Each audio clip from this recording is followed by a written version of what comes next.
So in today's video, guys, I'm going to be showing you the exact components you need to do a no money down deal. If you use even one of these methods and follow the guide, I promise just one deal can set you financially free, and there will be no major issues throughout the buying process. These are going to be all the strategies that I found in my 5 years of being in the industry. It took me forever to come across. This is exactly how people like Warren Buffett and companies like BlackRock have made their billions of dollars over a lifetime. While real estate has made the most millionaires, buying businesses has made the most billionaires. This is one of the last true asset classes for building wealth left in America. Take a second. Do you really think that these guys who are making billions of dollars are doing crypto and e-com and drop shipping? Of course not. These people are buying businesses that have been around for generations and are continuously making a profit till this day. Right now is a perfect opportunity for you to find these businesses because there's more people retiring than there are people looking for these companies. That means that a lot of these business owners are looking to retire with no succession plan. They need you to come in and buy these businesses. So the main strategy you're going to use is some sort of seller financing, which is going to allow you to negotiate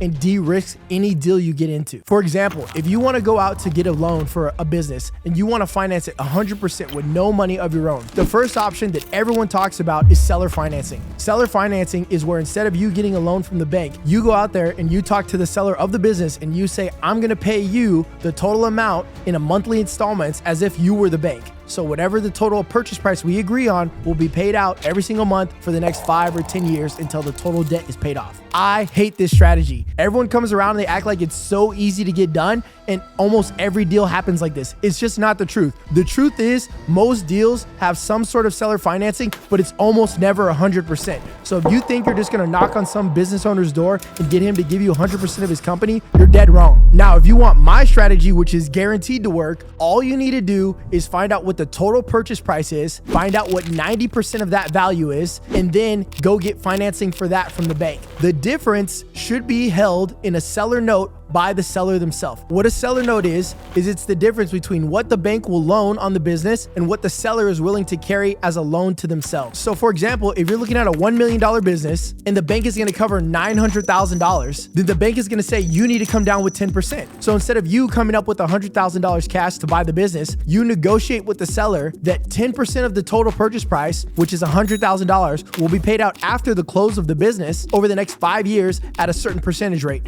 usually 3 to 5%. So now this is what the new structure looks like. Bank covers 90%, seller covers 10%. You put no money down and you've officially bought a deal without any of your own money. This is one of the most common ways to get a deal done, but you have to know most banks are not going to allow you to do this. They want to see you have some sort of skin in the game. That might be 1, 2.5, or even 5% requirements, but it's not always guaranteed. If you call enough banks, just like I did, I found a lot of banks who are willing to work with me and they would accept the seller note as equity. So the most important thing you need to do when you reach out to the banks is ask them, do you accept seller notes as equity in the deal? If they do, it's a green flag, move forward. If they don't, keep calling more banks. Second, if for some reason you just can't find a bank who's going to allow you to use that seller note as equity, there are tons of banks out there who will accept a percentage.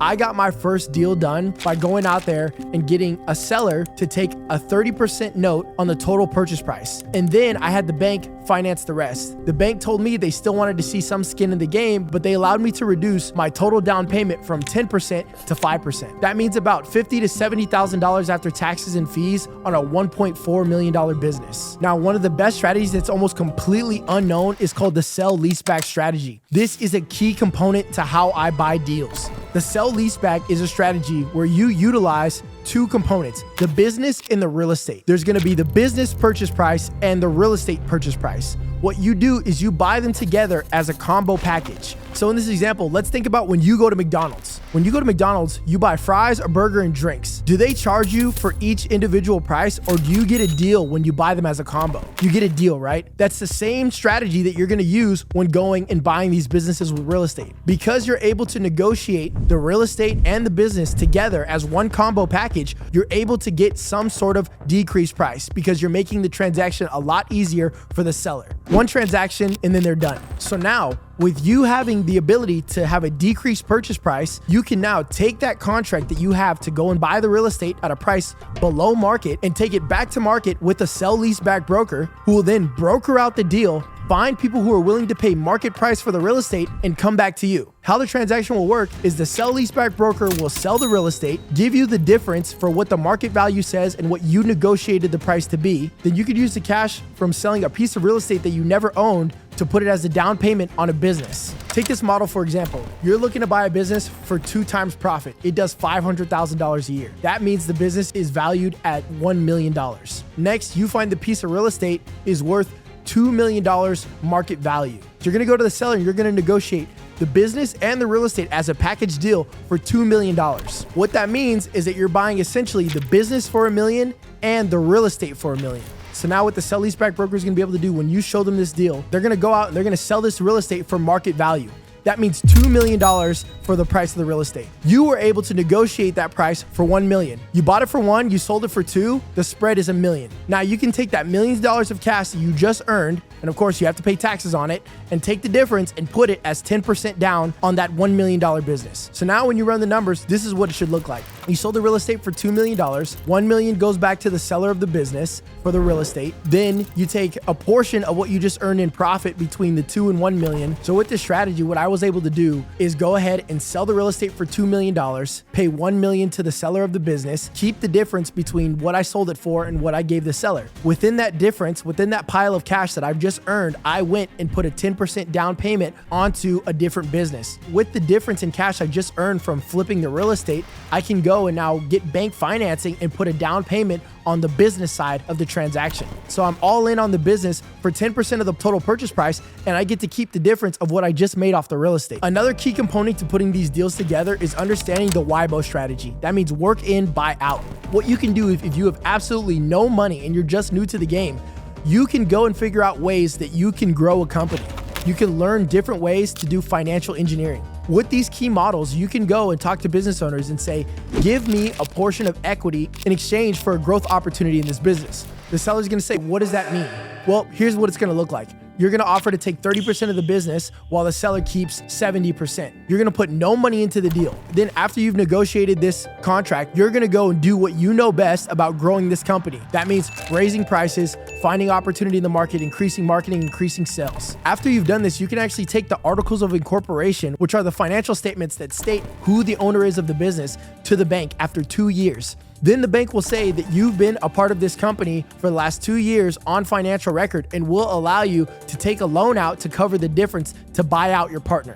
So that means you were all into the business for no money, took 30% of the total business, grew the business, then went and got a loan to cover the 70% of the business that you didn't own to buy out your partner. Now you're 100% owner of a business with no money down. Now, another strategy that works very similar and is a lot easier to convince a seller of letting you in on this deal is called the BIBO strategy. Buy in, buy out. This is a strategy where instead of you offering your services or ability to grow the business in exchange for equity, you can actually purchase a portion of equity for a lower amount because the business is going to be worth less when you find it than after you've taken the time to build it. So you come in, maybe you give a seller $50,000 or $100,000 for 30% of their total business. After that, same strategy as before, you grow it, you use your methodologies to financially engineer and hack this business to where it's making more money and it becomes more profitable. Then you can go to the bank and say, hey, look, I'm on the articles of organization as one of the owners of the business. I would like to refinance it 100% under my name and I'd like to buy my partner out. Because you have 30% equity in the business, they're going to consider that as part of your down payment, and you won't need to come up any cash out of the business other than what you paid originally. A no money down deal is only as good as how creative you are. The more creative you can be, the better the opportunity and the better the deal. If you need to create a no money down deal, there's a million ways to look at it. Another way that I like to create value in these businesses is I'll look at the asset sheet on a business. What are the business's inventory, asset, and equipment? There's a good chance that you can go into a business by taking over a company, holding those assets, and getting a loan on the assets to pay for the business. What that means is that you will actually go to the business owner, explain the transaction, and let them know this business is asset heavy. What I'm going to do is actually take over ownership of these assets, and in exchange, I'm going to be able to get a loan from the bank using these assets as collateral. And then once I have the loan, I'm going to take this money and use it to give it to the seller of the business. So with no money of my own, I was able to go in, negotiate a contract with the seller, take a loan out on the equipment that the business already had, and then use that to pay the seller for the total acquisition. No money down. As you guys can see, there's tons and tons of ways to buy businesses without any money required. The only thing stopping you is your skill set and your knowledge. So now that you have a ton of strategies on how to buy businesses with no money down, all you need to do next is go out and do your due diligence and make sure that these are companies that are worth buying.